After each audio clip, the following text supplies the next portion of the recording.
We're going to get started. Thank you all for coming, and thank you to Malvern for hosting this amazing reading. There are three poets who are reading tonight. They're old friends, and I'm really excited to hear their work. They're also all Austinites. I won't say former Austinites because you are always here, though they are living other places. Our first reader tonight is Hoa Nguyen. Born in the Mekong Delta and raised in Washington, D.C. area, Hoa Nguyen studied poetics at the New College of California in San Francisco. With the poet Dale Smith, Hoa founded Skanky Possum, a poetry journal and book imprint in Austin, Texas, their home of 14 years. She is the author of 9 books and chapbooks, including As Long as Trees Last from Wave Books, Red Juice, Poems 1998 to 2008, also from Wave. She currently lives in Toronto, where she curates a reading series, reads tarot, and teaches poetic. Please welcome Hoa.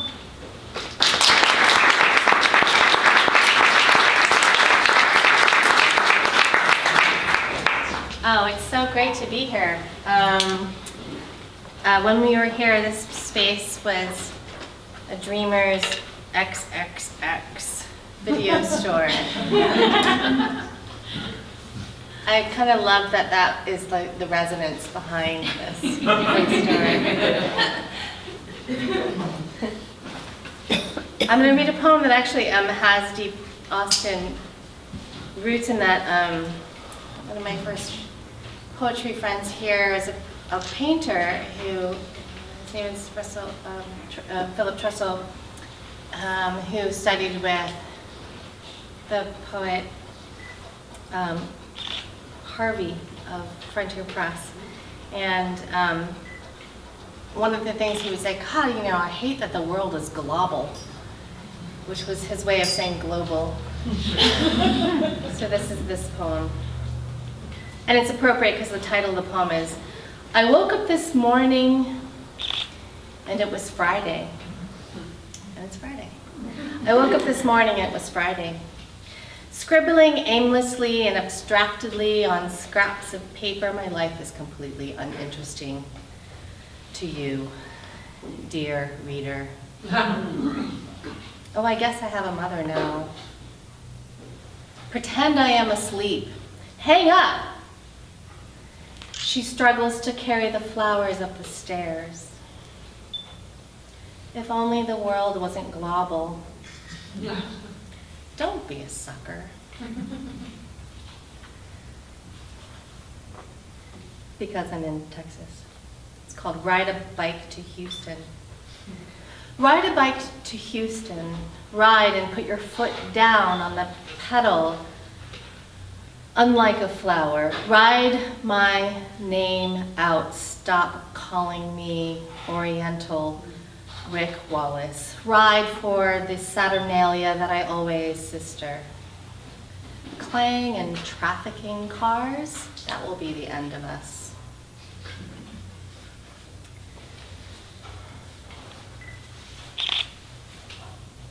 I'm reading this poem because there was a space maybe like 3 blocks from here. It was owned by the Catholic Church, and they invited me through the city of Austin to work with young women, girls, teenagers, who were wards of the state that had run away or been thrown away and had children or were pregnant. And it was really intense for me because I, at that time, hadn't had children. And I was working with these girl women and also had to introduce poetry into this situation. And it was really interesting to work with them. So I brought to this workshop a page from the back of a reference book. And in this case, it was a reference book that was a dictionary of angels. And so I just randomly, or just sort of arbitrarily, Xeroxed a page from the back of his dictionary and brought it in. And then we also had index cards, and we wrote verbs on them and wrote poems together. And as it turned out, one of the angels in this reference book was an amulet angel for childbirth, and called Kijumiel. And that was the angel that I ended up picking for this poem.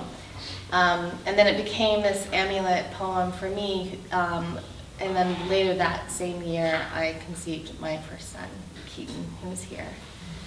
He was born in the year of the snake, which is significant to the last line of the poem.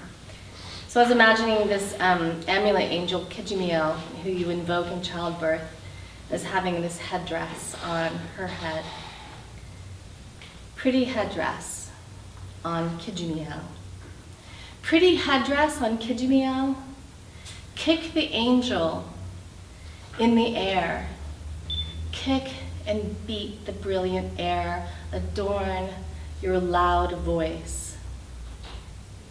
Hurt your broken, grinding kiss. Keep your pretty headdress, house. I love you, afraid mother. Pure angel Lamech, leave me infant kisses on my t-shirt. Let me bleed fat and big. Slide alongside my boat to mix my years with serpent tears.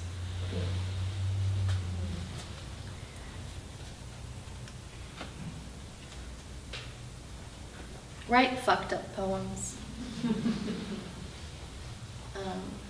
I'm reading this poem because we used to have a rose bush in the front yard of our home in East Austin, and it was called Katy Road. So I was interested in rose bushes because they came from Asia and then went to the northeast of North America and then came in carriages to this part of the country in the laps of women. Write fucked up poems. Write fucked up poems, round or layered, cabbaged. And I will egg you. Full moon, spring equinox just passed, and heavy rose blooms, unseasonably cold and record snow. The rose is called Katy Road. A fucked poem from the start, and the rattling beak of roadrunner in the driveway, descending cry of roadrunner, eater of snakes and lizards, egg in the sky, May, a fertile time, strawberries from California. In the magic kingdom lies Tomorrowland, the first great malls, and the worship of vehicles. Tape a stone over your womb called Black Apache Tears. Just one more from this one, and then I'll move to the other one. So, you all probably know about Turk's caps, which are a low, shade-loving plant that throws up these beautiful little jaunty red flowers that someone at one point thought looked like Turk's caps, and when they close, they form hips that you can eat. They're full of vitamin C, right? And then, so they're here, and then grackles are here. So I wrote this poem here when I lived here.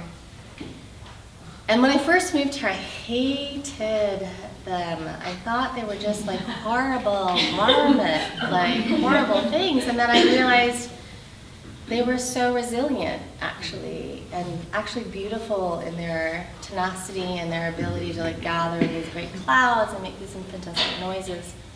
But they would crap everywhere, right, and like jump on your like cafe table and steal your food. And when I realized, like, oh, they're kind of like poets.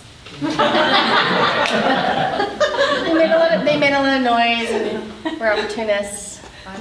All right. So anyway, I'm wondering how edible they might be. We might be folding.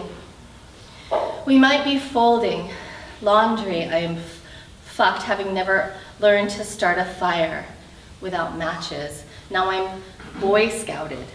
I'm cooking eggs. Are grackle eggs edible? Stringy meat from scavengers, surely. We could eat Turk's caps pods or insects, roly-polies, but there are not enough of them either. And likewise, he realizes my beekeeping dreams are gauzy, with no uncomfortable moments. Like Little House on the Prairie, the televised one with freckles. Walk from the taco shop with fat styrofoam boxes. I'm almost as old Elvis. Without the pain pills.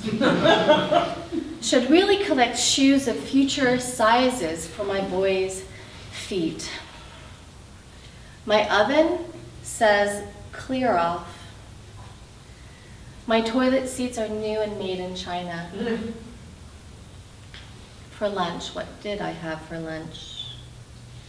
The boys are monitored in front of electronics so I could have poetry and cook. First it was too warm and now very cold with icy threats and the National Guard in Missouri, how polar bears are melting in the drowning spaces. There is no room in the shiny, expensive car to take us all to California. So I'm just going to read a couple of poems from here. This is As Long as Trees Last, which is my newest book, but it came out before my old new book, which is kind of confusing, from Wave also. And I'll probably just read 3 things from here. This is a sonnet. I like sonnets for their like square shape.